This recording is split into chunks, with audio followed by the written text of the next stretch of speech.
అరే మామ అర్జెంట్గా డబ్బులు కావాలరా. ఎంత కావాలరా? 500 కావాలరా. లేవురా. మరి ఎందుకు ఇచ్చేవాళ్ళకి ఎంత అడిగావు? వీడి చేసిన బొక్క వీడు మళ్ళీ నన్ను అడుగుతాడు డబ్బులు. వీడి చేద్దాం.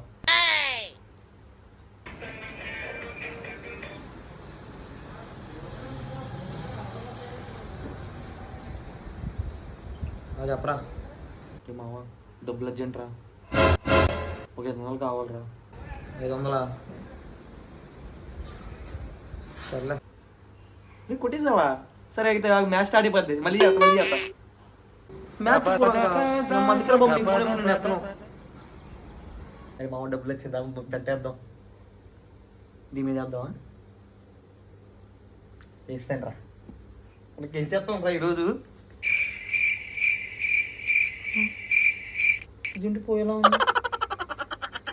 రే మామ ఇంకొక 500 తెచ్చి నువ్వు పోయిన డబ్బులన్నీ తిరిగి తెచ్చేస్తారా? లేవురా, నా దగ్గర లేవు. మనం ఎప్పుడు ఇంటారు బాబు, నాకు అసలు ఏం రూపాయి కూడా పోరా. మనం ఏం సెట్ చేసుకుంటాలే.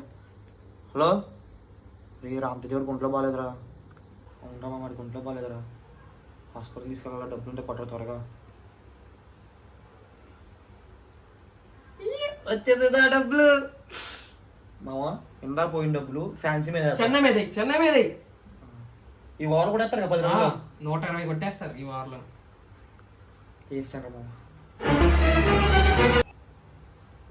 నీ అమ్మ నేను ఎప్పుడు వేస్తా కొట్టరు మ్యాచ్. ఏమవుతుంది, ఫస్ట్ మీకు వస్తాయి, మీకు ఆశ కలుగుతుంది. ఆశ కలిగినప్పుడు అబ్బాయి వస్తున్నాయి కదా ఎంత ఈజీ అని చెప్పి మన సొంత డబ్బులు పెడతాం. మన సొంత డబ్బులు ఎప్పుడైతే పెడతామో పోతాయి. ఇది అందరికీ జరుగుతుంది. నిన్న ఎవరు చచ్చిపోయినప్ప నిన్న కర్ణాటకలో